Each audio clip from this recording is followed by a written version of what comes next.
Más Noticias. 6 en punto de la mañana, bienvenidos. Esta es la primera emisión de Red Más Noticias. Amanece en Bogotá, amanece en Colombia, se va el noveno mes de este año 2020. Hoy es 30 de septiembre. Muchas informaciones. Una de las más importantes tiene que ver con el debate, el primer debate que se vivió anoche entre los candidatos a la presidencia de Estados Unidos, Trump y Biden. Un debate cargado de muchos insultos, muchas controversias, pocas propuestas, muchos no quedaron contentos. Se preguntan quién ganó, Trump, Biden o si por el contrario perdieron los dos candidatos. Vamos con los titulares. Senador Iván Cepeda denunció que el gobierno declararía estado de conmoción interior. Miembros del gobierno lo desmienten. Las actividades de la brigada. Con conteo regresivo, el presidente Duque dio solución integral a 10 años de inconvenientes en el suministro de la energía eléctrica en el Caribe. Electricaribe ya no va más y entran en escena dos nuevas empresas, una de ellas respaldada por EPM. Colombia solicita reunión extraordinaria del Consejo Permanente de la OEA para hablar sobre las polémicas elecciones en Venezuela. Polémica por protocolos para protestas sociales. El gobierno insiste en que no debe permitirse el uso de capuchas durante manifestaciones. Y también hay polémica por propuesta de bono gubernamental para que estudiantes de colegios públicos vayan a colegios privados que les ofrezcan condiciones de bioseguridad. A FECODE no le gusta esta propuesta. Increíble, en las calles de Bogotá están vendiendo a los ciclistas bates para defenderse de los ladrones. Este delito, el robo de bicicletas, está disparado en la capital. Asociaciones de ciclistas rechazan esa venta. Y en el mundo, la noticia del primer debate presidencial en Estados Unidos que estuvo cargado de acusaciones y ataques entre Trump y Biden. El racismo, la economía y el COVID-19 fueron algunos temas claves del encuentro. A América solo le queda un milagro para mantenerse en la Copa Libertadores luego de empatar a 0 goles contra Inter de Porto Alegre en Cali. Daniel Calderón y los Gigantes presentan Mi Presidio, uno de los sencillos más conmemorativos de la historia musical colombiana y del vallenato. Mujer, tú eres mi presidio, mi corazón es cobarde. Pronóstico del estado del tiempo para hoy miércoles en Bogotá. Se esperan lluvias. Amaneció lloviendo en varios sectores de la capital. Una temperatura mínima de 7 grados, una máxima de 17 grados. Nos vamos para Medellín, donde tendremos una máxima de 26 grados, una temperatura mínima de 16 grados. También se esperan lluvias en la capital del departamento de Antioquia. Pronóstico para hoy en Cali. Lluvias también en la capital del Valle del Cauca. Una temperatura mínima de 20 grados, una máxima de 30 grados.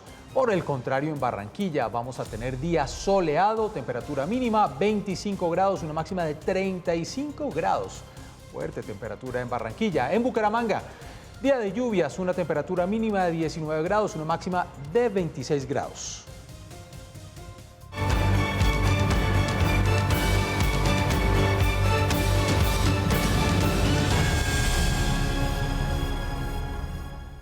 Seis de la mañana, 3 minutos. La noticia en el mundo, el primer debate de los candidatos a la presidencia de los Estados Unidos, Donald Trump, Joe Biden, anoche, todos muy pendientes. Un debate cargado de pocas propuestas, de muchos insultos, interrupciones interminables por parte del actual presidente de los Estados Unidos, Donald Trump. Hasta Joe Biden tuvo que intervenir, decirle, hombre, ¿por qué no te callas? Calificativos como payaso, como mentiroso, acompañaron este debate que a juicio de muchos pues no salió bien. Varios temas, uno de ellos, el tema de la Corte Suprema de Justicia, donde Donald Trump defendió a su nominada. Ella será sorprendente, tan buena como cualquiera que ha fungido en ese tribunal, respetada por todos, y ganamos y tenemos el derecho de elegirla. Y muy pocas personas dirían algo diferente. Los demócratas quisieran hacerlo más rápido. 6 de la mañana, 4 minutos. Paula, buenos días. ¿Cómo amanecemos hoy miércoles? Hola Jenner, muy bien, muy buenos días. Bueno, este debate definitivamente dio mucho y seguirá dando de qué hablar. Se trataron muchos temas, eran los temas que se habían pactado entre las dos campañas, había unos temas claros, Corte Suprema de Justicia, el manejo del COVID-19 también fue uno de ellos. Y aunque pues lastimosamente no se pudieron apreciar muchas propuestas, más o menos cada uno trató de esbozar algunas ideas, aunque muchos dicen que siguió faltando. ¿Qué se habló del tema del COVID-19 en este debate? Ya le voy a contar que se habló del tema, pero usted dice se trataron muchos temas. Se intentaron, Jenner, tratar muchos temas porque usted también ya hacía referencia a eso. Mucho insulto, muchas interrupciones, pero de propuestas se vio poco. Lástima porque de verdad el electorado sí quería saber pues qué venía de lado y lado de los candidatos para poder decidir su voto, sobre todo en ese porcentaje de indecisos. Pero sí, hablaron de Corte Suprema, que era un tema álgido, pero también de lo que ha pasado con el COVID-19. Joe Biden, que es el candidato que llega con una ventaja de 10 puntos sobre Donald Trump a este primer debate, pues se refirió así al tema de la gestión de Trump frente al coronavirus. Más de 7 millones de infectados. Tenemos 4% de la población mundial y el 20% de las muertes. Entre 750,000 personas diarias mueren. Y el presidente, ¿qué ha dicho? Las cosas son como son. El presidente no tiene ningún plan, no ha presentado nada. Sabía que era una enfermedad mortífera y ¿qué hizo? No quería que la gente entrara en pánico y el que entró en pánico fue él. Ahí está uno de los temas importantes, el COVID-19, lo que decía Joe Biden, que no supo manejar una estrategia clara del señor presidente Donald Trump. Donald Trump le contestó que ha hecho más él que en 40 o más de 40 años de carrera política de Joe Biden. Y también, dentro de los fuertes dardos que le lanzó, le dijo que no utilizara la palabra inteligente para describirse. Ha usado la palabra inteligente, así que dice que fue el estado de Delaware, pero olvidó el nombre de su universidad. No fue al estado de Delaware, se graduó como el más bajo o casi el más bajo de su clase. Nunca usé esa palabra, ¿sabe por qué? Porque no hay nada inteligente en usted, Joe. Y sobre estos ataques personales que se hicieron evidentes y además fueron subiendo de tono a lo largo que se desarrollaba este debate, pues Biden terminó por calificar a Trump de mentiroso y en un momento hasta le dijo payaso. Este es el trato. El hecho es que todo lo que está diciendo hasta ahora es simplemente una mentira. No estoy aquí para decir sus mentiras. Todo el mundo sabe que él es un mentiroso. 6 de la mañana, 7 minutos. Pues, Paula, en unos instantes vamos a estar analizando precisamente este primer debate de los candidatos a la presidencia de los Estados Unidos. ¿Qué salió bien? ¿Qué salió mal? ¿Cómo quedó el electorado? ¿Quién ganó? Si es que se puede considerar que hubo algún ganador. Y la otra pregunta es si habrá más debates. Hay 3 programados, pero después del de ayer, pues muchos se hacen la pregunta de qué va a pasar con los próximos debates. Por ahora cambiamos de tema, entramos con noticias en nuestro país, y es que el senador Iván Cepeda dijo el día de ayer que una fuente confiable le había dicho que el gobierno estaba estudiando la posibilidad de declarar el estado de conmoción interior.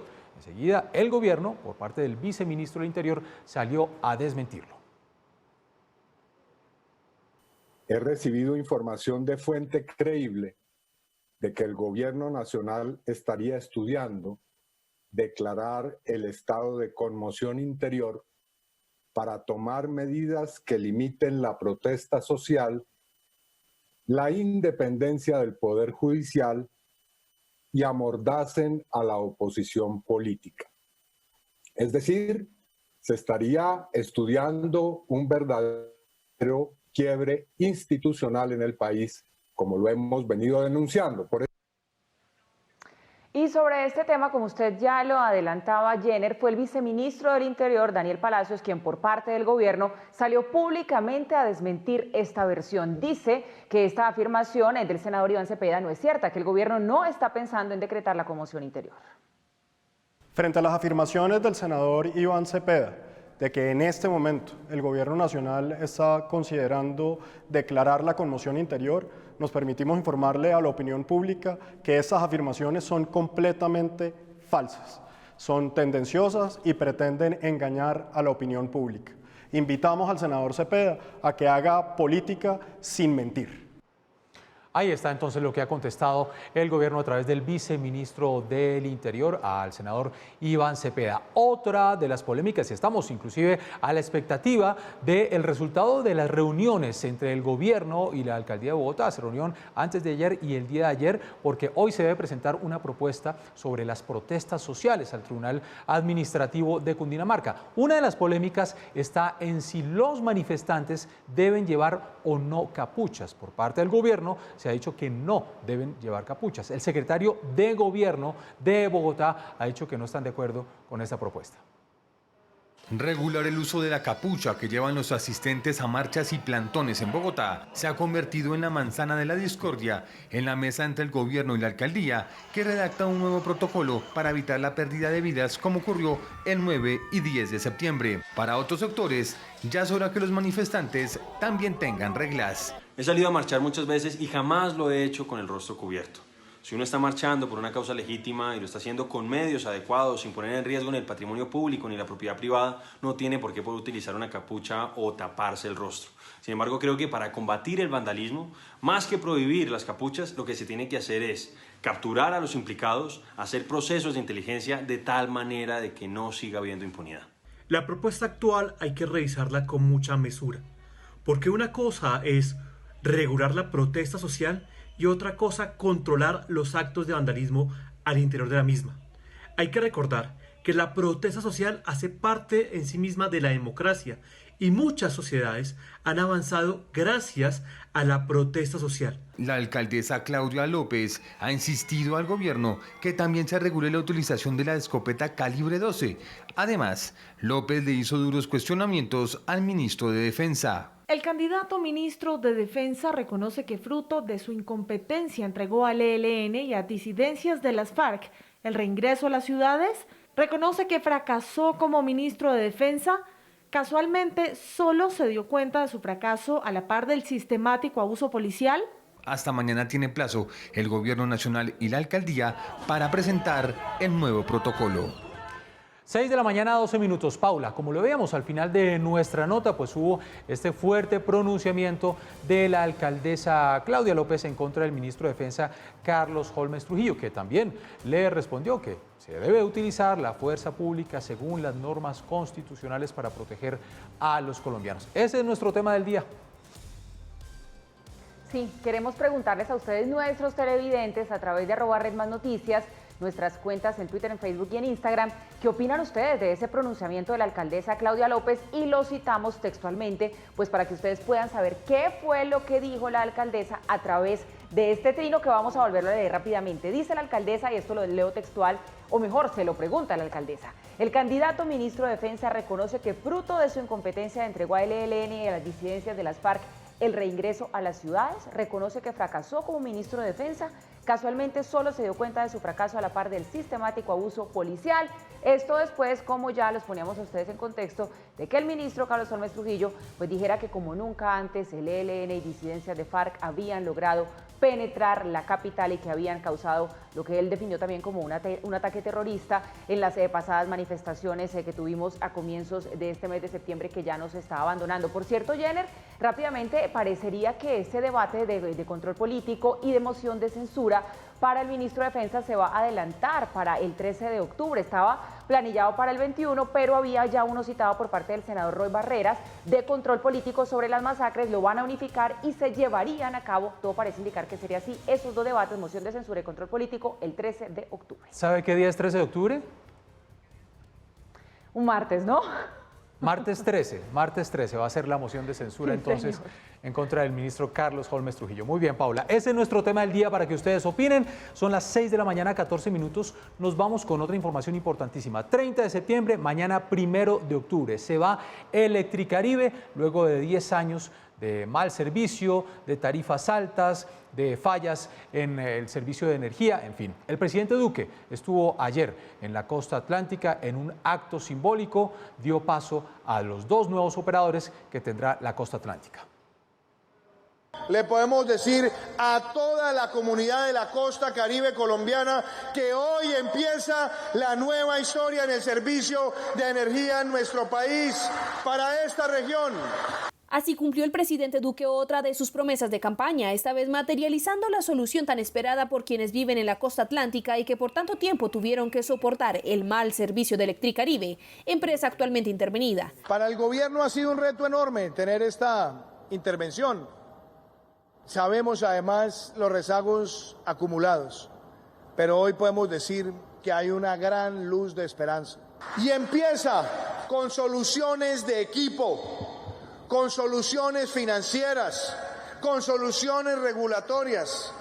Y tenemos 2 operadores. Diciendo adiós a Electricaribe, el presidente dio la bienvenida a los 2 nuevos operadores del servicio de energía. Por un lado, Caribe Sol, que tendrá a cargo Atlántico, Magdalena y La Guajira, y por el otro, Caribe Mar, que atenderá a usuarios en los departamentos de Bolívar, Sucre, Córdoba y Cesar. Yo sueño que nosotros en pocos meses estaremos viendo a la ciudadanía decir gracias, siento el cambio. Pero tengo también la inmensa certeza de que la ciudadanía se va a dar cuenta que se van a acabar los cortes de energía, que se van a acabar los abusos, que se van a acabar las malas respuestas cuando se pide la atención.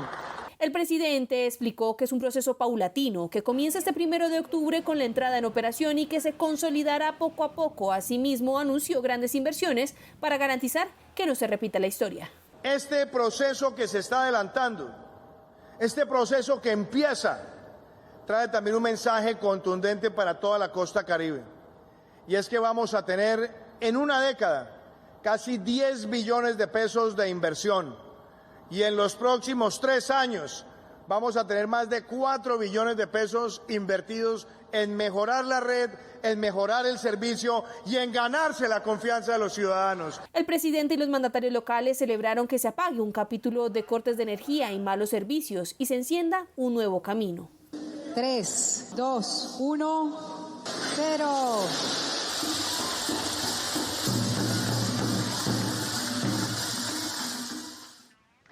Y así es, con ese conteo regresivo, los mandatarios locales celebraron que entraran ya en operación estas 2 nuevas empresas que van a encargarse de ahora en adelante de prestar el servicio de energía en esta región del país. Esperan que de una vez por todas esos 10 años de pesadilla pues queden en el pasado. Pésimo servicio, los apagones, las oscilaciones, la quema de electrodomésticos. Eso es continuo en toda la región Caribe.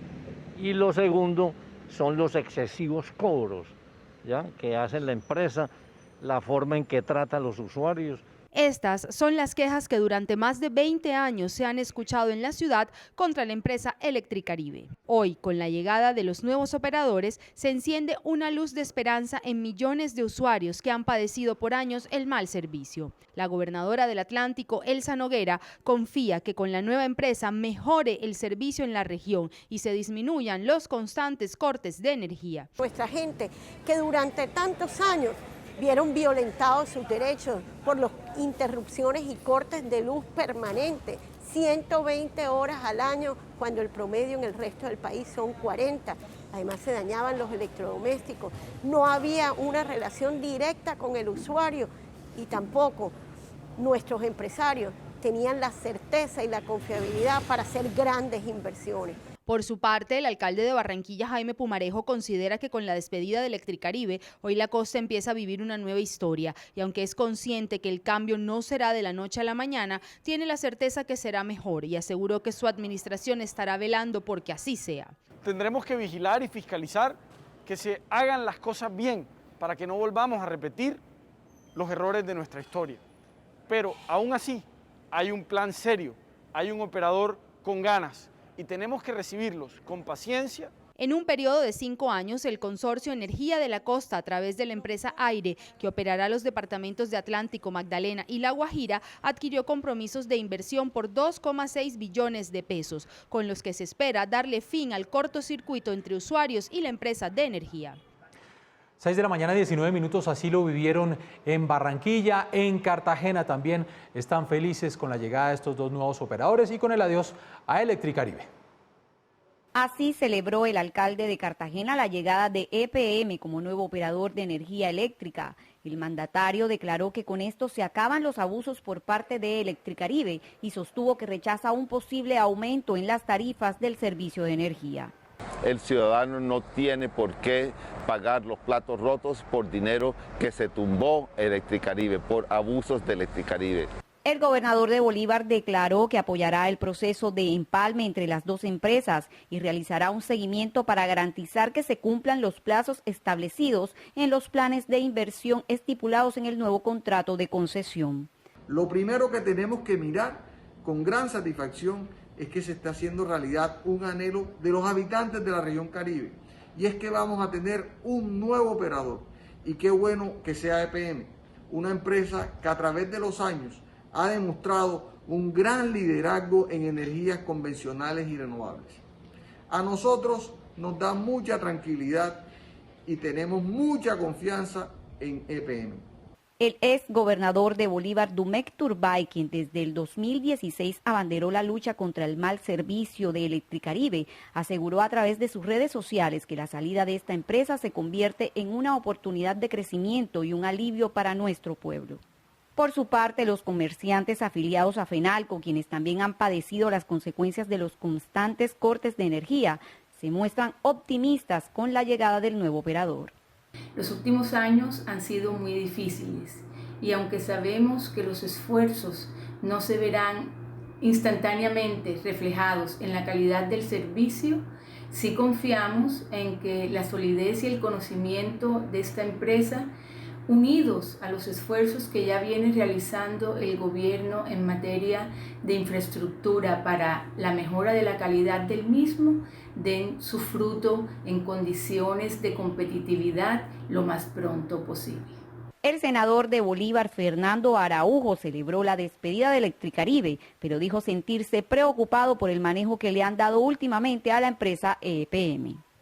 En medio de la controversia por el desconocimiento de los protocolos de gobierno corporativo que ha desconocido la actual administración de esa empresa. EPM ha sido un ejemplo para las empresas públicas y las empresas privadas de este país y de gran parte de América Latina. EPM es una empresa con todo el prestigio que siempre nos ha inspirado confianza, pero nos preocupa que demagogos y populistas quieran arrebatar esa confianza. En medio de una gran expectativa, Caribe Mar iniciará operaciones en Bolívar, Sucre, Córdoba, Cesar y parte del departamento del Magdalena este jueves 1 de octubre. Electricaribe se apaga después de una muy desacertada gestión. Aquí hacemos un recuento de lo que fue el errático paso de esta empresa por Colombia.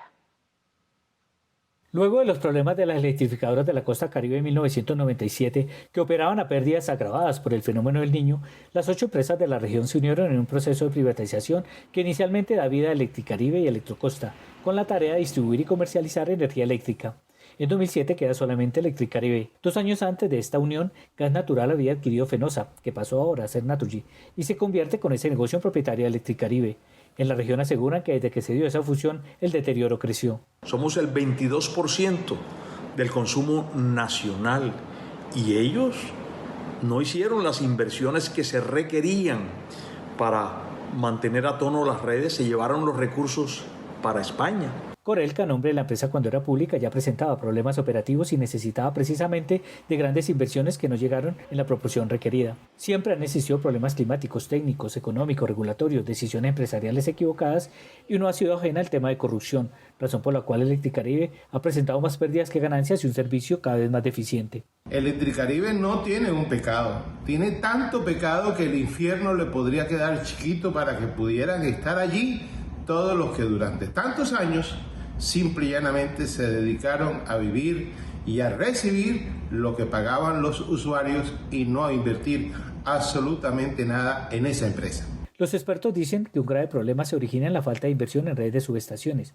Como consecuencia de esta situación, la calidad del servicio desmejoró y en 2010 y 2011 se presentaron manifestaciones y quemas de facturas. El año 2015 fue uno de los peores cuando no hubo inversión, las redes no tenían mantenimiento y se presentan constantes fallas en el suministro de energía. Nosotros sufrimos cuando los cambios de voltaje daban al traste con los electrodomésticos, con muertes por el cambio de voltaje. La Superintendencia de Servicios Públicos decía en la intervención en noviembre de 2016 por la grave crisis financiera que podía llevar a una cesación de pagos y por no estar en condiciones de prestar el servicio de energía. Luego vino la orden de liquidación. Los debates de control político encontraron que en 10 años no se invirtió lo que se debía, ya que se reportaron inversiones de entre 100.000 y 200.000 millones de pesos anuales, cuando se requerían 700.000 millones cada año. Desde 2019 se aumentaron las inversiones en infraestructura, pero el servicio no mejora y los 10 millones de usuarios de la región siguen enfrentando problemas.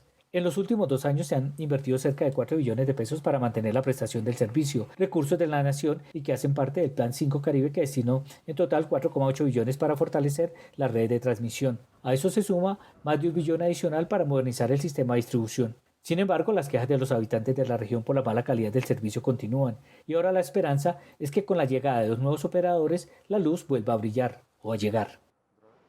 Muy bien, 6 de la mañana, 25 minutos, dejamos el tema Electricaribe y nos vamos con el pronunciamiento del gobierno del día de ayer, luego de la foto que se dio a conocer en la que aparecen Iván Márquez, Jesús Santrich, alias El Paisa, alias Romaña, pidiendo la renuncia del presidente Duque, y una foto en la que además aparecen fuertemente armados. ¿Qué dice el gobierno?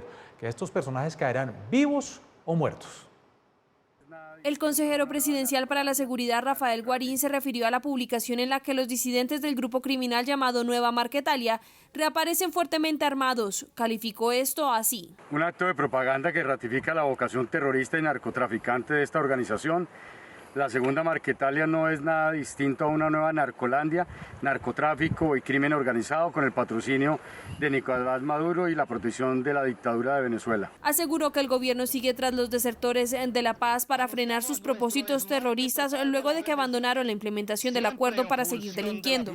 Márquez y Santrich, Aldinever y El Paisa van a caer tarde o temprano y van a caer vivos o muertos. La orden del presidente de la República es perseguirlos, capturarlos o darlos de baja. A eso estamos dedicados y a eso está dedicada la fuerza pública. Explicó en su opinión cuál es la intención de estos disidentes en aparecer fuertemente armados. Atemorizar, manipular, engañar, doblegar a la sociedad. Pero ni la sociedad colombiana, ni el Estado, ni mucho menos el gobierno van a ceder a las pretensiones criminales de la segunda Marquetalia. Por parte del gobierno también reaccionó al respecto Diego Molano. Reaparece el narcoterrorista que traicionó a los suyos y al país, que sigue reclutando niños y ahora ataca a CAIS. Y con peticiones. ¡Qué cinismo! Colombia le exige que entregue las armas, deje de delinquir y se someta a la justicia. Ni un paso atrás para dar con su paradero. También se pronunció sobre este tema el ministro de Defensa, aseguró que las fuerzas militares no bajarán la guardia para combatirlos.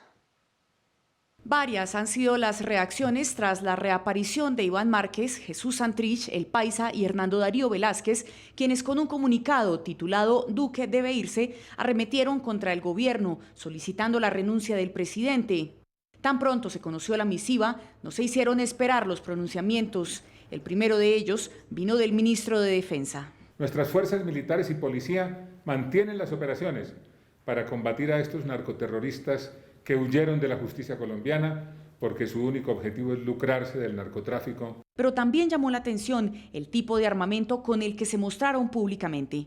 Un experto en armas explicó que este tipo de poderosos fusiles son de fabricación israelí y son llamados a nivel mundial el arma definitiva del siglo XXI.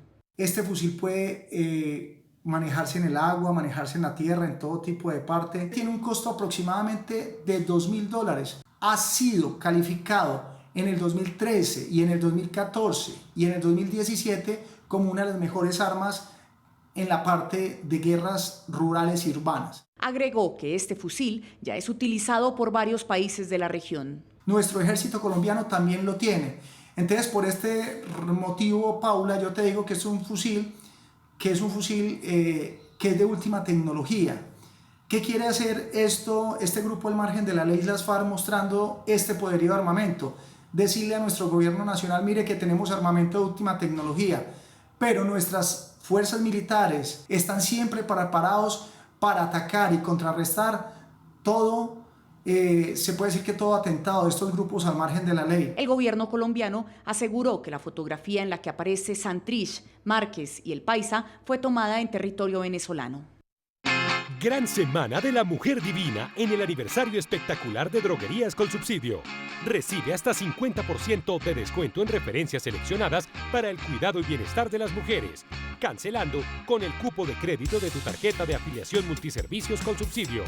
Aplican términos y condiciones.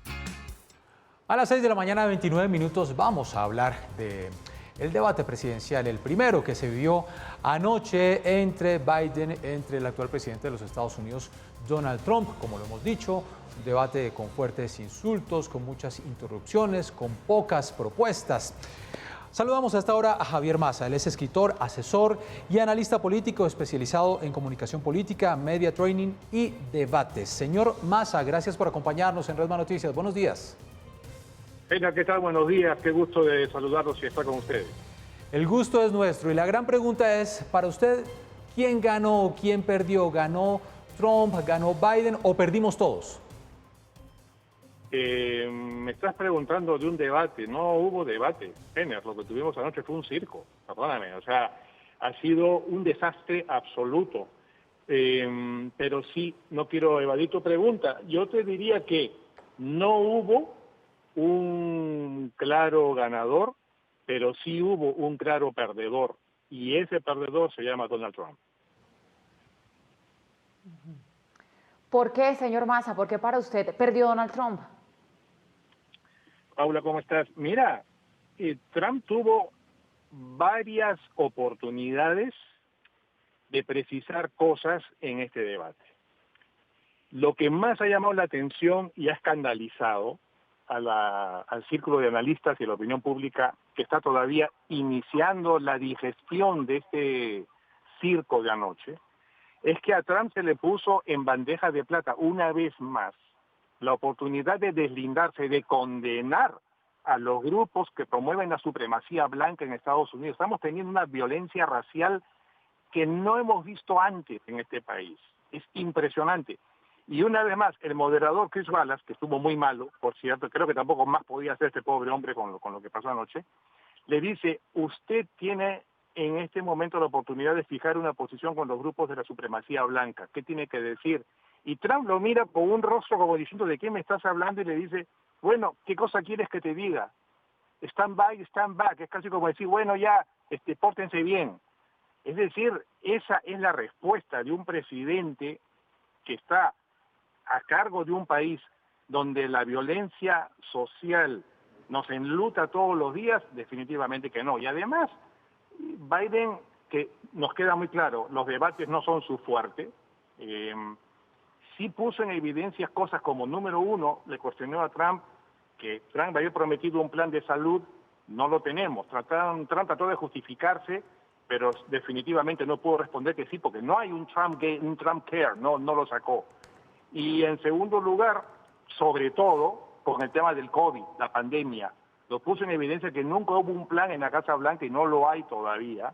Y eso es un punto muy, muy complicado y muy doloroso para Trump. Las lecturas que yo he visto, que son básicamente encuestas telefónicas, una cosa muy superficial, le dan o una victoria grande en el debate de anoche a Biden o un empate, lo cual dice muy poco de Donald Trump.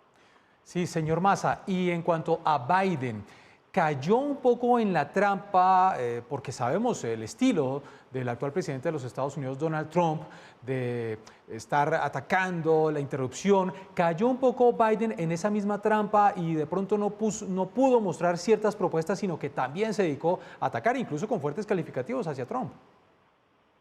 Correcto, coincido contigo. Es decir, si ustedes ven el debate de anoche, fueron dos estilos completamente distintos, ¿no? Trump lo único que quiso hacer, y entiendo que es una estrategia pues bien pensada desde el punto de vista técnico, te lo digo como consultor político, de no dejarlo articular, particularmente a un hombre como Biden, que el verbo florido no es su habilidad. Biden, en cambio, trató, y en algún momento logró, pero fueron contados momentos, hablar en todo momento al elector. Trump no miró la cámara en ningún momento. Se dedicó a pelearse con Biden y con Chris Wallace, el moderador. Biden en todo momento trató, y lo consiguió por momentos, de hablar al elector, y eso es hablarle directamente a la cámara. Ese fue todo su propósito. Pero sí, coincido contigo, Henner, que en más de una oportunidad Trump lo desestabilizó, cayó en el juego, en la interrupción impertinente, que otra cosa es la interrupción constructiva que le recomendamos siempre a nuestros clientes, pero Trump ya pasó la raya, cayó en impertinencia y se enganchó en el jueguito, en el diálogo, en la discusión de bar, en la discusión de cafetín, y ahí el debate se fue al diablo, simplemente, ¿no? Claro, era la estrategia de Donald Trump, seguramente ensayada, eso era de seguro lo que había detrás de este debate, de contraatacar constantemente a Biden para no dejarlo hilar de forma completa ninguna de sus ideas. Mucho espectáculo, pocas propuestas, creo que esa sí es la gran conclusión que le queda a uno después de haber visto este debate, pero ¿a quién, señor Massa, le conviene más ese escenario de dejar todos los temas en el limbo, de no hablar a profundidad de nada? ¿Le conviene más esto a Biden o le conviene más a Trump? Mira, Paula, definitivamente las ideas, las propuestas pueden salir después, y están en las páginas de internet de ambos candidatos, viene en lo que llamamos el spin, el salir después y decir lo que yo quise decir fue, etcétera, etcétera, lo que están hablando los analistas. Pero, a ver, ¿cuál era, esto es lo más, para mí es lo más importante de todo esto? La gran expectativa, ¿cuál era, queridos amigos de las Remas Noticias? La gran expectativa era que Trump iba a barrer el piso con Joe Biden. Esa era la expectativa, porque eso fue lo que pasó entre Trump y los precandidatos en el 2016. Eso fue lo que pasó entre Trump y Hillary Clinton. Y Trump no barrió el piso con Joe Biden, ¿eh? Se dieron pico a pico. Biden, me queda claro, no es un hombre de verbo fuerte, Trump sí, pero cuando tienes esta situación que la expectativa era que Biden iba a quedar destrozado y en el piso, y Biden queda de pie, raspado, golpeado y transpirado, pero de pie, eso obviamente le favorece muchísimo más a Biden que a Trump. Y Trump pierde la oportunidad valiosísima anoche de conectar con los electores que no piensan votar por él. Trump hizo un show, fue el bully, el matón del barrio, una vez más, y estoy seguro que sus seguidores más fieles, lo que llamamos el voto duro, aplaudieron y dijeron que bien que lo hizo Trump. Pero hello, ese voto ya lo tiene, ese voto no está peleado. Él tenía que tratar de ganarse a otro sector del electorado, a que no termina de convencerse por Trump, y dejó pasar esa oportunidad valiosísima. Sí. Biden conserva a sus votantes, obviamente, con el debate de anoche, y le abre los ojos a muchos que dirán, oye, no era el viejito débil que no sabe qué decir, que Trump nos había dicho que era, ¿no? Sí. De todas maneras, señor Massa, esa estrategia de Donald Trump de repetir en varias oportunidades unas ideas que fueron constantes a lo largo del debate. Si ganan los demócratas, viene el socialismo, yo he hecho más que tú en 40 y tantos años de vida política, tú no has hecho nada, no eres un hombre inteligente, no te califiques de hombre inteligente, y lo repitió durante varias oportunidades a lo largo del debate. ¿Esa estrategia le da resultado a Trump? Hay un precepto, Henner, hay una regla de oro en el debate, que es atacas a las ideas, pero no atacas a las personas. Porque normalmente el ataque personal se termina convirtiendo en un boomerang y te cae a ti en la cara. O sea, pero, a ver, nuevamente, este es Donald Trump, ya lo conocemos, ya lo hemos visto. Si hay alguien que se ha caracterizado por romper las reglas, por ser políticamente incorrecto, es él. Y efectivamente, ¿no? ¿Qué has hecho tú en 47 años? Pues fue el estribillo con el que lo quiso cuestionar. Pero acuérdense que hay aquí una gran diferencia. Es muy distinto un Donald Trump, que ya le escuchamos este tipo de argumentos. Se lo dijo a Hillary Clinton, por Dios, en los 3 debates en el 2016. Tú todo lo que has hecho es dedicarte a la política. ¿Y qué has logrado? El ataque es muy, muy parecido, pero ese argumento se lo conocemos. Una cosa es pedir la elección, que el elector está dispuesto, si enganchas, a que te den un cheque en blanco, y se lo dieron a Donald Trump en el 2016, a pedir la reelección, con una pandemia fuera de control, con la economía quebrada, con 30 millones de desempleados, con la violencia social desbocada. O sea, el escenario es muy diferente. Y esto, lo de anoche fue el boxeador peso pesado trompeándose en el ring de manera inmisericordia con un boxeador con menos peso y menos talla, a los que todos esperábamos lo iba a tumbar en el primer round. Y ese boxeador viejito y medio tartamudo le aguantó los 13 rounds y al final el dictamen de quién ganó va parejito. Y eso, para mí, ya es un triunfo para Biden. Bueno, y justamente una de las discusiones que quedó después de ese encuentro de ayer es si Biden debería seguir aceptando debates, los otros dos que quedan de los 3 que están programados. ¿Usted qué piensa? ¿Debería seguir saliendo a este tipo de confrontaciones o definitivamente no? ¿Y qué giro deberían dar cada una de las campañas después de ese espectáculo que vimos ayer? Mira, Paula, ahí me agarraste en proceso de análisis, y lo venía hablando con mis socios tomando un café en el auto, y yo les decía, ¿debería o no debería Biden aceptar un siguiente debate? Y, a ver, si Biden fuera mi cliente en este momento, yo le diría lo siguiente. Usted acepte un segundo debate, pero que quede muy claro y de antes y luego diga, sus primeras palabras al empezar el debate sea, hemos establecido reglas y por respeto a los electores y por respeto a Estados Unidos y al mundo entero que están mirando este debate, vamos a respetar las reglas. Pero si usted, señor Trump, a la primera se excede y no respeta las reglas, con todo el respeto que me merecen los electores y la gente que nos ve, me doy media vuelta y me voy.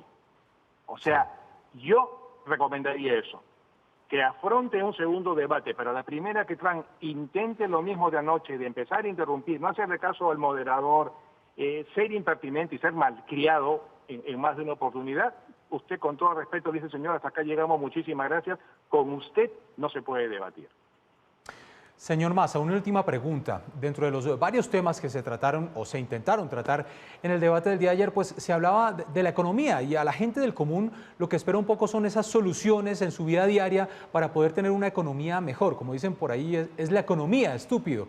Y de pronto, cuando le hacían ciertas preguntas, sobre todo con el tema del COVID, Trump resaltó el crecimiento que venía teniendo los Estados Unidos, crecimiento económico ante la llegada de la pandemia, pero también resaltó que a pesar de la crisis generada por la pandemia, Estados Unidos poco a poco se iba recuperando.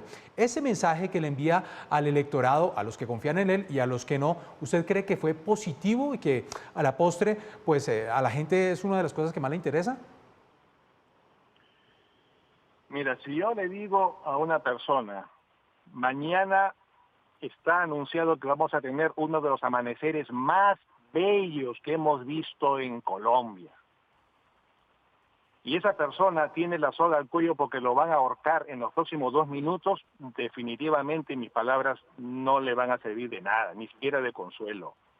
Cuando tú vienes a decirle a los norteamericanos, hoy por hoy, hoy por hoy, con 30 millones de desempleados, con una pandemia fuera de control, American Airlines ha anunciado que van a despedir 19,000 personas. Disney World despidió ayer a casi 30,000 trabajadores. Cuando tú estás viendo eso a tu alrededor y le dices a la gente, la economía está floreciendo y mejor que nunca, la gente se mira en la cara y dice, ok, dime dónde, porque lo que es aquí en mi ciudad no lo percibo y no lo siento, compadre. O sea, ese mensaje funcionó probablemente, no sé, hasta mediados de febrero de este año, cuando oficialmente empezó la pandemia aquí en Estados Unidos. Pero hoy por hoy, sinceramente, no funciona, porque la realidad es que hay más gente pidiendo seguro de desempleo, hay cada vez más subempleo, hay cada vez más personas que están trabajando 2 o 3 empleos o hasta 4 empleos para poder lograr simplemente pasar la curva del 30 del mes. Y entonces muchos habrán mirado la cara y habrán dicho, ¿de qué está hablando este hombre? Y muchos habrán dicho, por supuesto, yes, let's make America great again. Finalmente la política es emocional, no es racional. Pero el mensaje cae es una semilla que cae en un terreno medio reseco, que no es el mismo que teníamos, vamos a ponerlo así, hasta diciembre del 2019, ¿no? Pues perfecto, es Javier Massa, escritor, asesor, analista político, a quien le agradecemos estos minutos para analizar este primer debate. Esperamos entonces qué va a pasar en el segundo y en el tercer debate. Señor Massa, gracias por atendernos, un feliz día. Un feliz día. Ojo que el segundo debate, sí, yo espero que va a ser un show, que va a ser entre Kamala Harris y el vicepresidente Mike Pence. Eso hay que verlo la próxima semana. Claro que sí, ahí estaremos pendientes. Feliz día. Igualmente.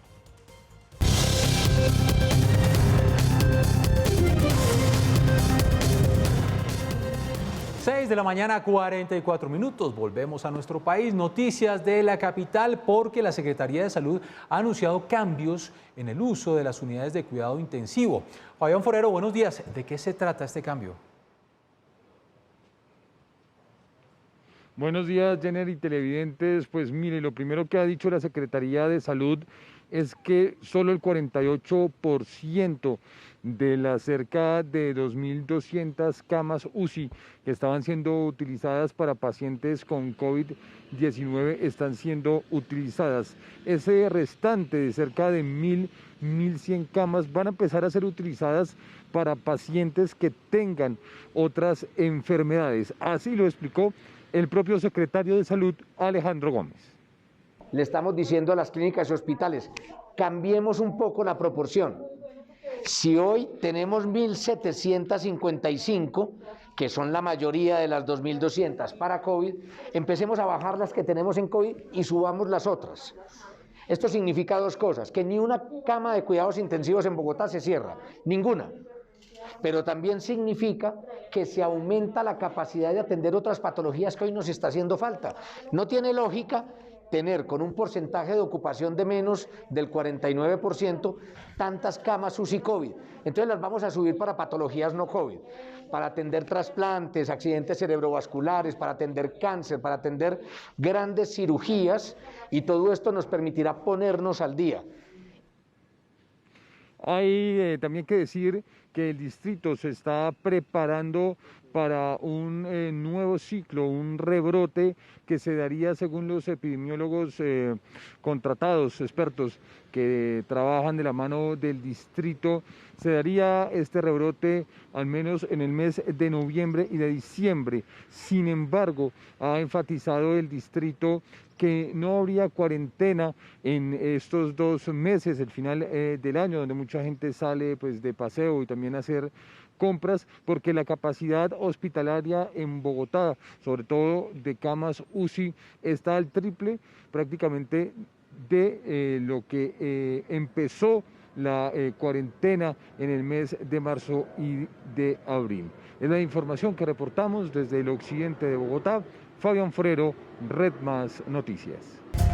En Red Más Noticias, las regiones. 6 de la mañana, 50 minutos, volvemos y nos vamos a hacer un recorrido por las principales ciudades de nuestro país. Ya están nuestros corresponsales listos, los tienen ustedes en Barranquilla, en Medellín, también en la ciudad de Cali. Vamos a iniciar en la ciudad de Medellín, donde hay una noticia que lastimosamente se da en el Cerro Las Tres Cruces, donde se encuentra el hallazgo de varios cadáveres de animales que fueron encontrados con múltiples fracturas. Vanessa Córdoba, buenos días, adelante con la información. Jenner, televidentes, muy buenos días. Aterrador y sorprendente el hecho con el que amanece la capital antioqueña, pues 42 cuerpos de animales sin vida fueron encontrados en el Cerro Las Tres Cruces. Este cerro está ubicado en el occidente de la ciudad, específicamente en el barrio Belén. En este cerro unas 15.000 personas semanalmente suben, que van a hacer además actividades deportivas, y cuenta con una área extensa de 107 hectáreas. Pues las autoridades lo que manifiestan es que un hombre se encontraba realizando actividades sospechosas, fue reportado por personas que frecuentaban el sitio y luego sorprendido por las autoridades. Los cuerpos fueron encontrados con signos de maltrato, como cortes en la piel, fracturas, y un hecho muy que llamó la atención para las autoridades es el signos de maltrato físico-sexual. Pues lo que dicen también las autoridades es que al parecer se trata de la realización de videos de maltrato animal que luego son comercializados en las redes sociales. Las autoridades, la Fiscalía se encuentra realizando la investigación de estos hechos. Pues estos hechos son frecuentados en este punto de la ciudad. En días anteriores fue encontrado también exhumado un cuerpo de un menor de edad de 15 años específicamente, que según las autoridades fue inhumado hace aproximadamente 2 años. Desde Medellín, esa es toda la información. Para Red Más Noticias, Vanessa Córdoba. Sigan ustedes con más información, Paula. Vanessa, gracias. Tremenda historia la que usted nos relata esta mañana desde Medellín. Y en el Valle del Cauca, el departamento, la gobernadora anunció que los estudiantes no tendrán que pagar por la realización de las pruebas Saber. Va a ser el departamento junto al Ministerio de Educación quienes van a asumir los costos de estas pruebas. Ángela Collazos, muy buenos días. Paula, muy buenos días para usted y para los televidentes. Pues le cuento que efectivamente las pruebas Saber para este año serán gratuitas para alrededor de 7.300 estudiantes del Valle del Cauca que pertenecen a las 149 instituciones oficiales de los municipios no certificados. El 50% lo va a financiar la Gobernación del Valle y el otro 50% el Ministerio de Educación. Esto debido a la crisis que muchas familias están pasando por la situación de la pandemia. El costo de las pruebas cuesta alrededor de 47.500 pesos. Escuchemos entonces lo que dijo la gobernadora del Valle, Clara Luz Roldán, frente a su compromiso con este tema. De esta forma, unido a todo lo que hemos venido haciendo desde el Valle del Cauca en educación con el PAE, las tabletas, las tarjetas de acceso a datos y los kits escolares, puedan darle una tranquilidad a muchos hogares y a muchos niños y jóvenes vallecaucanos. Y en otras noticias, más de 8.600 mascotas entre perros y gatos fueron vacunadas en la jornada del Día contra la Rabia. Esto debido a que bastantes mascotas pues han tenido descuidos frente a este tipo de vacunación. Esto también fue financiado por la gobernadora del Valle y por la Unidad Ejecutora de Saneamiento. Además, estuvo acompañada de campañas sobre la tenencia de mascotas. Para despedirme, yo lo hago con esto. Queremos desearle un feliz cumpleaños a nuestro camarógrafo Sebastián Arias, que todos los días nos acompaña en nuestras transmisiones. Esta es la información desde Cali. Informó para ustedes Ángela Collazos, Red Más Noticias y Gallenera allá en estudio. Muy bien, Ángela. Por supuesto, también un feliz cumpleaños desde acá a Sebastián. 6 de la mañana, 55 minutos. Nos vamos ahora para Barranquilla, en la capital del departamento del Atlántico. Las autoridades están investigando la posible violación de los protocolos de bioseguridad por parte de una funeraria. Kimberly Martínez, feliz miércoles para usted. Adelante con toda la información. Jenner, ¿qué tal? Muy buenos días para usted y los televidentes. Pues esta decisión fue tomada por la Secretaría Distrital de Salud al conocer el caso del traslado irregular del cuerpo de una persona que había fallecido por COVID-19 desde Barranquilla hasta la isla de San Andrés, pues la funeraria no contaba con los permisos requeridos para realizar este traslado, violando así todos los protocolos de bioseguridad adoptados por el Gobierno Nacional para el manejo de cadáveres durante la pandemia, poniendo también además en riesgo al personal que estuvo en contacto con este cuerpo. La Secretaría de Salud por eso ordenó una investigación y el cierre de los servicios funerarios.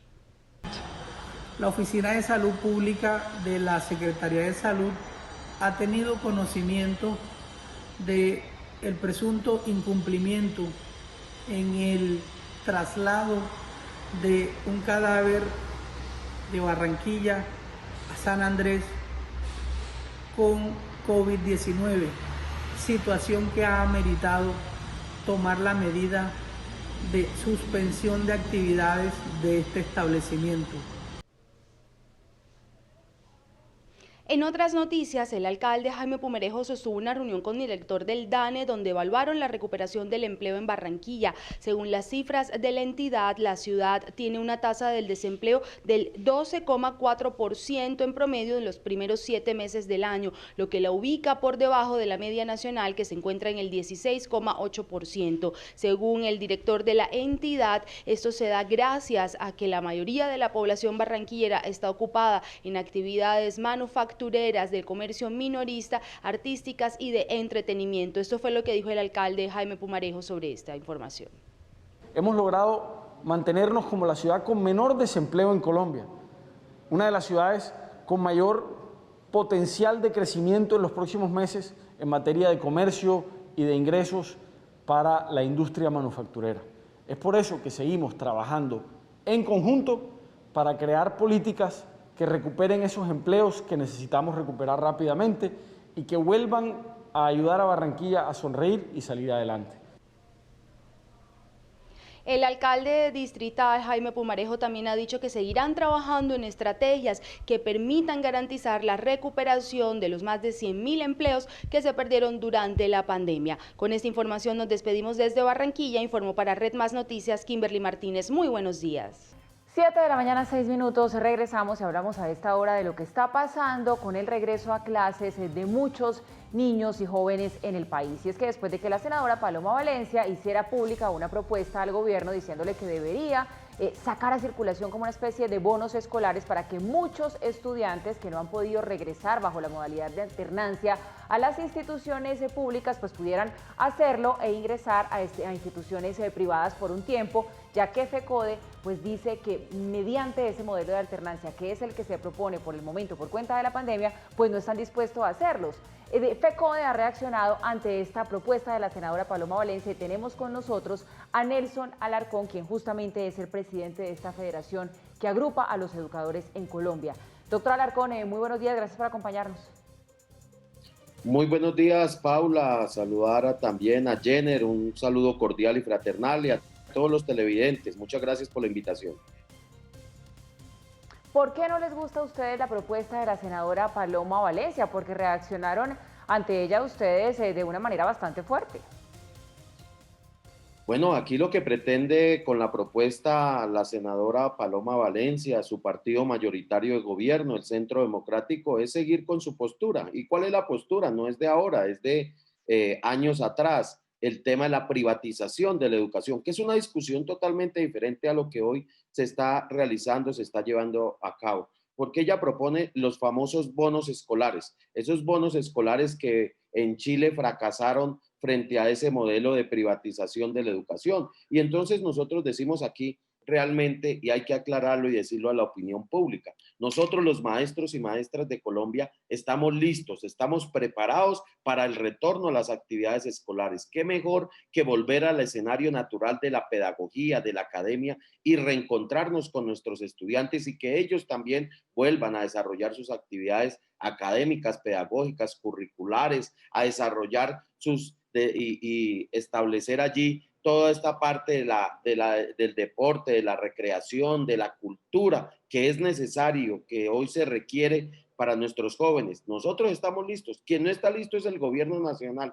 ¿Y por qué? Han expedido un sinnúmero de lineamientos y protocolos que hoy en la realidad y en la práctica no están implementados en las instituciones educativas. Y eso es lo que nosotros decimos, deben implementarse, deben existir esos protocolos de bioseguridad realmente, porque hoy existen, y el señor ministro de Salud la semana anterior, finalizando la semana, expidieron la resolución 1721, donde existe unos lineamientos, unos protocolos y unos anexos, pero hoy en la práctica no están implementados en las instituciones educativas. Así le hemos propuesto a la señora ministra crear una mesa, ¿para qué? Para verificar qué es lo que se requiere, qué es lo que se necesita, cuál es ese diagnóstico, cómo se puede implementar esos protocolos, cuáles son los recursos que el gobierno va a destinar y cómo lo va a hacer para poder garantizar la vida y la salud de los jóvenes y los niños, para mitigar el tema del contagio y todo el riesgo que puede generar estas circunstancias, que a la fecha hoy no se ha dado estas situaciones. Eso es lo que nosotros planteamos y decimos. Entonces, sí hay plata ahorita para unos bonos, pero para adecuar las instituciones, entonces, ¿no hay recursos? Sí, señor Alarcón, pero exactamente, ¿qué es lo que, según ustedes, hace falta para que puedan volver tanto ustedes como los alumnos? Bueno, primero, que realmente se implementen esos protocolos en las instituciones educativas. Jenner, le voy a colocar un ejemplo. En Marinilla, Antioquia, el municipio de Marinilla, una de las instituciones educativas, reabrió o hizo a través del modelo de alternancia a partir del día lunes. Instalaron un lavamanos, ¿sí? Pero sin agua, sin jabón, sin gel, sin antibacterial, sin los protocolos de bioseguridad. A los docentes les ha tocado estos días entonces dedicarse a hacer el aseo, a hacer la desinfección, a limpiar las unidades sanitarias, a tener cuidado con los niños y aparte de eso, a desarrollar sus actividades pedagógicas curriculares. El maestro no puede desarrollar todas esas actividades. Aquí lo que nosotros decimos, debe existir, se debe dar un personal profesional de salud, como dicen los protocolos. Ahí hablan en los protocolos que se requiere un personal especializado del área de la salud para que pueda realizar estas funciones del tamizaje, del cerco epidemiológico. Nosotros no somos médicos, ni enfermeras, ni enfermeros. Quien debe garantizar todas estas condiciones, adecuar las unidades sanitarias. El elemento fundamental, el agua potable. No hay agua potable en la inmensa mayoría de las instituciones. No hay personal de servicios generales para hacer esa desinfección permanente de puertas, chapas, pupitres, unidades sanitarias. En fin, una serie de cosas que deben que cumplirse, que el mismo gobierno expidió y que es lo mínimo que se requiere y se necesita que se implementen en las instituciones educativas para garantizar la vida de los jóvenes, de los niños, de los padres de familia y de los docentes. Y eso es lo que le hemos dicho hasta la saciedad a la señora ministra y a la señora viceministra. Pero sería interesante poner en cifras esto que ustedes denuncian, porque desde que ustedes comenzaron a decir públicamente que no estaban de acuerdo con el modelo de alternancia, pues han venido exponiendo los mismos argumentos, que hay deficiencias en los sistemas como de higiene que puedan hacer que se cumplan los protocolos en las instituciones públicas. ¿Cuántas instituciones públicas tiene el país y de esas qué porcentaje tiene esas deficiencias que usted está señalando? Bueno, en Colombia existen 9.250 instituciones educativas aproximadamente, en cada uno de los 96 entidades territoriales. Y adicionalmente, esas 9.250 instituciones educativas hay sedes, que son aproximadamente 47.500 sedes. Entonces, hoy se requiere adecuar todo, pero es que también aquí nosotros le hemos planteado, desde el 8 de mayo le escribimos a la señora ministra una carta con 11 puntos, porque no es solamente, y tienes toda la razón, Paula, en el sentido de que no es solamente la adecuación, aquí hay que hablar sobre el tema pedagógico, el ajuste que debemos realizarle al plan de estudios, al proyecto educativo institucional. Debe hacérsele un ajuste con base en las situaciones y las nuevas realidades de las instituciones educativas. Hay que mirar el tema socioemocional de nuestros jóvenes y nuestros niños, y para eso se requiere un personal de apoyo. Hablo personal de apoyo de los docentes que se requieren adicionalmente, docentes de psicoorientadores, psicólogos, etcétera. Una serie de temas que lo hemos discutido con el gobierno nacional, pero que a la fecha nosotros le hemos presentado múltiples propuestas, pero a la fecha no nos ha dado una respuesta. Quedaron esta semana de darnos una respuesta real, clara, frente a todo este tema que llevamos hace más de 4 o 5 meses discutiendo y que le hemos planteado, pero no hemos obtenido una por parte del gobierno nacional. Señor Alarcón, pero ¿son ustedes conscientes de que aquí hay que buscar puntos de encuentro y avanzar? Porque se están afectando no solamente los niños que están teniendo que seguir su educación a distancia, que no es lo mismo que hacerlo en una modalidad semipresencial por lo pronto, sino también los padres de familia de muchos de esos niños que no tienen con quién dejarlos y por tanto no pueden salir a aprovechar esos horarios escolares para poder trabajar y mejorar su economía en un momento en el que estamos tan golpeados todos en el país. Claro, nosotros precisamente como lo mencionaba Paula anteriormente, nosotros hemos dado diferentes propuestas, soluciones, le planteamos, todos los días le planteamos al gobierno nacional, pero el gobierno nacional no emite, no dice absolutamente nada, no da respuesta frente a los temas. Pero mire hoy paradójicamente, hoy los padres de familia, más del 90% de los padres de familia, por el temor, el riesgo, por la salud de los hijos, por el riesgo de que se puedan contagiar y puedan llevar el virus a sus hogares, a sus casas, han dicho más del 90% que no enviarían a sus hijos, porque no se sienten seguros en la escuela. ¿Y por qué no se sienten seguros en su escuela? Porque no están los elementos, ni las medidas, ni los procesos, ni los procedimientos para proteger su vida. Sí. Señor, diciendo, no, los padres de familia. Y en todas las instituciones educativas con las comunidades se realizaron estas encuestas y eso fue lo que arrojó y las realizó las entidades territoriales a través de la Secretaría de Educación. Sí, Jenner. Una última pregunta. Si no se hacen estas mejoras, ¿los profesores no vuelven a clases? Bueno, primero aclarar, nosotros no hemos levantado las actividades escolares, nosotros seguimos laborando. Claro, nosotros seguimos. Hoy no hemos parado frente a ese tema. Inclusive el gobierno hasta nos quitó las vacaciones. El gobierno abruptamente le quitó las vacaciones a los maestros y maestras, y desde que inició la pandemia a la fecha, todos los días hemos laborado los maestros y maestras de Colombia en sus entidades, con sus regiones y con sus estudiantes. Perfecto. Entonces, aquí no se ha dejado elaborar, que eso quede claro. Nosotros aquí los maestros han seguido, inclusive, vuelvo y reitero, Jenner, a los maestros el gobierno nacional le quitó sus vacaciones que tienen derecho frente a este tema, y desde el 18 de marzo que inició aproximadamente todo este tema de la pandemia, han seguido y han continuado y seguiremos haciéndolo. Aquí lo único que pedimos y exigimos al gobierno nacional, tanto toda la comunidad educativa, estudiantes, padres de familia, los docentes, los directivos docentes, es que se generen mínimas condiciones para proteger la vida y la salud de todas y todos, y que se hagan las adecuaciones e inversiones que requieren, con base en lo que pide el Ministerio de Salud. Claro. Ahí están los protocolos, cómo se reflejan realmente en las instituciones educativas. Aquí no es regresar por regresar. Pues muy bien, es Nelson Alarcón, presidente de FECODE, a quien le agradecemos estos minutos en Red Más Noticias. Gracias por acompañarnos, señor Alarcón. Gracias, Jenner y Paula, y a todos los televidentes. Muchas gracias por la invitación y por la oportunidad. Y la propuesta, el día de ayer la hizo la senadora Paloma Valencia, 7 de la mañana, 18 minutos. Senadora, buenos días, gracias por atendernos en Red Más Noticias. Jenner, muy buenos días. Un saludo especial para ti y para todos los televidentes. La propuesta es que haya unos bonos para los estudiantes que están en instituciones públicas y que no pueden acceder, y que tengan la posibilidad entonces de estar en un colegio privado. Acabamos de tener al señor Nelson Alarcón, presidente de FECODE. Dice que con esta propuesta se está desviando el debate y lo que se busca es la privatización de la educación. ¿Usted qué le responde? No, absolutamente no a la privatización. Yo aprecio muchísimo la educación pública, creo que hay que defenderla y hay que sacarla adelante. Pero también yo creo que hay un derecho que está por encima de todos, que es el derecho de los niños y sobre todo el de los padres de decidir si quieren que sus hijos vuelvan o no al colegio. Creo que muchos padres que hoy necesitan volver a trabajar, necesitan que sus hijos vayan al colegio, y se encuentran los colegios públicos cerrados por las exigencias que está haciendo FECODE, pues creo que es deber del gobierno y de que con la plata que pagamos los colombianos en impuestos se paguen unos bonos para que los niños puedan volver al colegio, hacerlo en colegios privados con el mecanismo de bonos, pero sobre todo que sean las familias las que decidan si sus hijos vuelven al colegio y no simplemente quienes están en la educación y los profesores.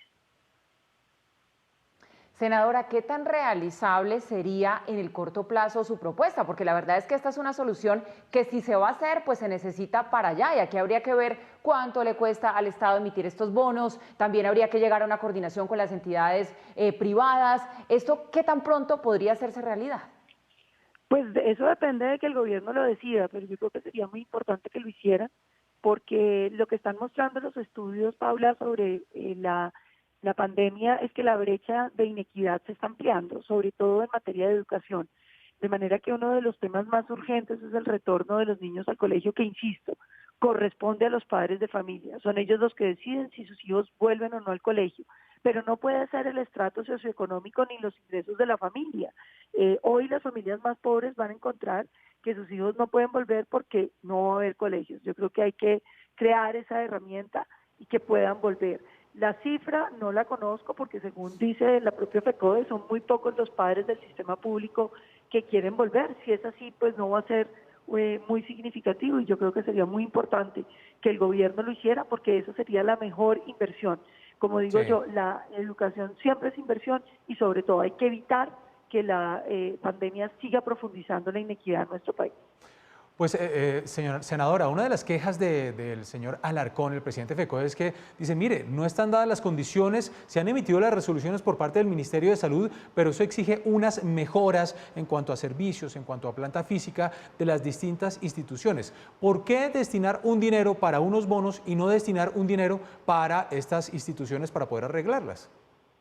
La deuda que el mismo profe Nelson reconoce, por ejemplo, solamente en infraestructura, es de 90 billones de pesos. Eso equivale más o menos a todo el presupuesto de inversión que tiene Colombia. por supuesto eso no se va a hacer. Uno lo que no entiende es por qué FECODE no va, por ejemplo, abriendo gradualmente en los colegios que se puede y se van reparando los que faltan.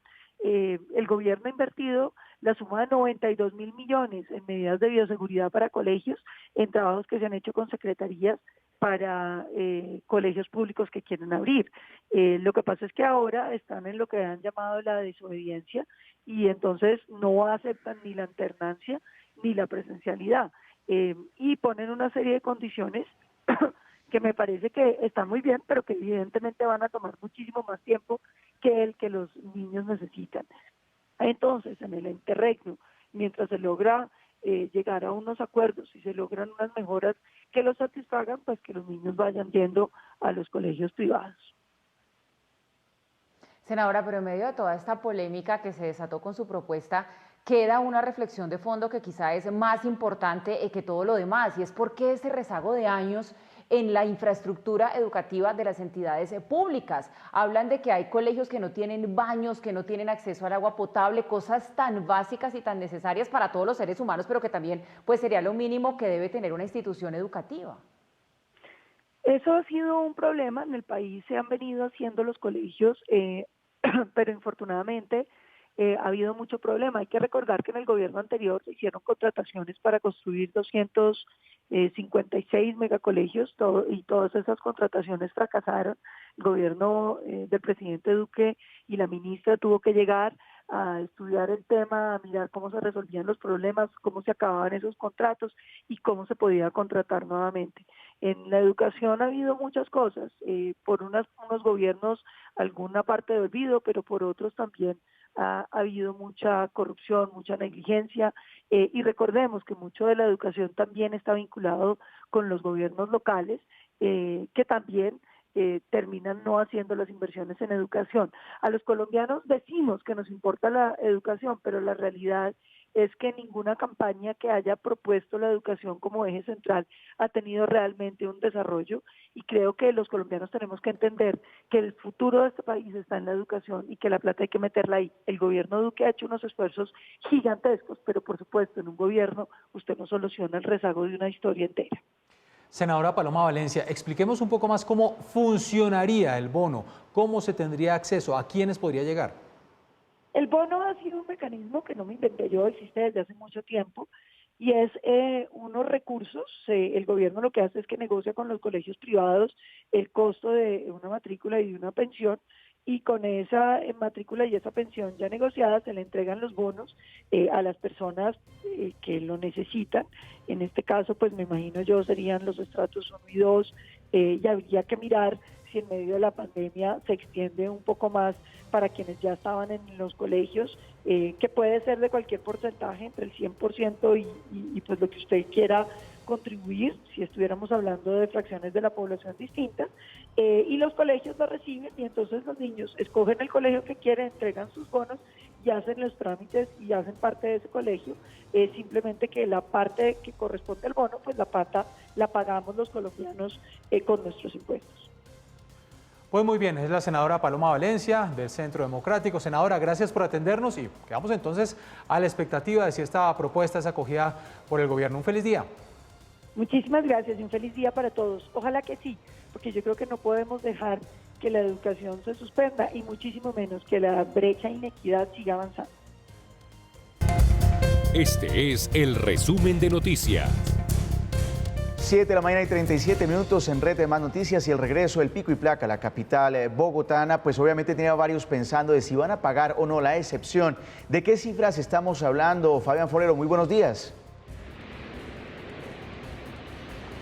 Buenos días, Michael y televidentes. Tenemos cifras calienticas de la Secretaría de Movilidad frente al tema de las excepciones de pico y placa. Mire, por pico y placa solidario, que es el cobro por no tener pico y placa, 4 millones anuales, 1.251 personas. Carro compartido, mínimo 3 personas por vehículo, incluyendo al conductor, 16.545, y personal de la salud, 6.631. Pues ese es el primer dato consolidado que se tiene, Michael y televidentes, de personas que quieren no tener pico y placa, estar exoneradas de ese cobro. Ha dicho la Secretaría de Movilidad que los interesados pueden seguir haciendo este trámite en la página de la Secretaría de Movilidad. Estos recursos que se recauden por el pico y placa solidario, pues van a ser utilizados para las finanzas del Sistema Integrado de Transporte SITP. La información que registramos desde el occidente de Bogotá, la calle 26, Fabián Forero, Red Más Noticias. Gracias, Fabián, por su información. Y finalmente, después de 4 años de estudios y alertas enviadas por ambientalistas, no va la intención de construir el puerto de Trabugá en el departamento de Chocó. La Agencia Nacional de Infraestructura, ANI, informó que la sociedad promotora Proyecto Arquímedes no cumplió con el requisito relacionado con la garantía de seriedad y, por tanto, declaró el abandono y voluntariado de concesión portuaria. Y Leiner Palacios ahora hace parte de la Comisión de la Verdad, según se ha dado a conocer en las últimas horas. Recordemos que él es una de las víctimas de la masacre. Bojayá perdió a 28 familiares en ese macabro hecho en el año 2002. Al recibir la noticia de ser elegido el nuevo comisionado de la Comisión de Esclarecimiento de la Verdad, debo agradecer primero al Dios de la vida por esta gran oportunidad que me da de participar en este momento histórico que vive el país. Agradecer el voto de confianza de cada uno de los comisionados y comisionadas actuales que han depositado en mí, pero también agradecer el voto de confianza de todas las ciudadanías que históricamente nos han acompañado en este trabajo. 7 de la mañana y 39 minutos en Red Más Noticias. El comentario de Mauricio. Sigue encendido el debate sobre las ventas de bates en las calles de Bogotá. Bates literalmente para que la gente compre y se defienda de los atracos, se defienda de los ladrones, especialmente los ciclistas de la capital. No falta mucho para que esto se generalice en varias ciudades del país, pero recuerden ustedes que en Bogotá en concreto los robos de bicicletas se han incrementado en un entorno además en el que muchos otros delitos se han ido reduciendo, los hurtos a residencias, los hurtos bancarios, los hurtos de carros, pero el robo de bicicletas disparado para arriba. Y vienen 3 clases de reflexiones. La primera, ¿tiene sentido esto? Pues pregúntenle ustedes a las personas que han sido víctimas de robo de bicicletas 1 o 2 o 3 veces si no le dan inmensas ganas de tener la manera de defenderse de los ladrones, en vista que las autoridades no están pudiendo controlar ese flagelo, aunque sí otros. Ese no, entonces la gente dice, pues me voy a defender yo solo. ¿Y quién de nosotros puede juzgarlo y decirle que no? Primer punto. Pero segundo punto, lo que uno sí puede decir es, póngase las pilas y tenga presente el marco legal en el que se está moviendo. Para que la legítima defensa verdaderamente exonere a quien la ejerce de un castigo potencial, se requieren por lo menos 2 condiciones. Que el ataque de quien me está atacando a mí sea un ataque claramente ilegítimo, que yo demuestre que es un ataque ilegítimo, y segundo, que sea un ataque inminente, no que a 5 metros de distancia me amenazó y me gritó y qué sé yo, que sea inminente y que sea ilegítimo, claramente demostrable ante las autoridades. Y que la defensa de quien está incurriendo en la legítima defensa o que cree estar incurriendo en la legítima defensa sea una defensa que es proporcional a los hechos, a la amenaza que se está enfrentando y claramente necesaria para preservar la integridad de la víctima. Es decir, que yo no pueda decir, no, es que si hubiera salido corriendo me habría salvado, no, es que si hubiera chiflado habría llegado el policía. Claramente necesaria y proporcional a la amenaza. Ahora yo les pregunto a ustedes, cuando uno entra donde un juez y trata de demostrar, teniendo al agresor enfrente o teniendo al delincuente enfrente, que el ataque fue claramente ilegítimo, claramente inminente y que la defensa fue necesaria y proporcional, ¿cuál es la probabilidad de que uno termine ganando el caso? No quiero ser ave de mal agüero, no quiero decir que los jueces no sean ecuánimes, pero que el caso encarna dificultades.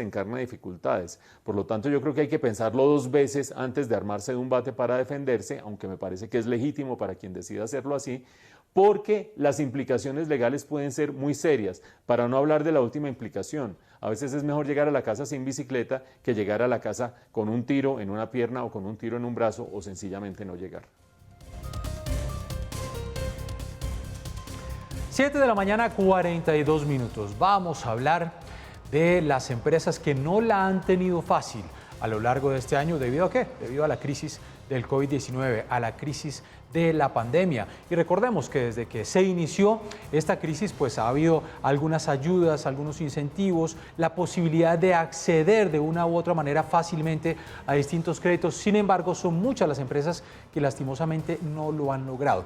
Pues se ha dado a conocer un informe de la Superintendencia de Sociedades. Es un balance sobre las solicitudes que ha recibido de distintas empresas para acogerse a la ley de insolvencia. Durante este año son más de 620 solicitudes para acogerse a esta ley. Saludamos al doctor Fernando Bustos, él es especialista en Derecho y Empresa y economista de la Universidad de los Andes. Doctor Bustos, gracias por atendernos en Redman Noticias. Un feliz día. Jenner, muy buenos días y Paula, buenos días. Es un gusto estar nuevamente con ustedes. Yo creo que es importante para que todos entendamos por qué una empresa puede acogerse a esta ley de insolvencia y qué características debe tener para que sea aceptada. Muy importante, Jenner, en este momento tan complicado.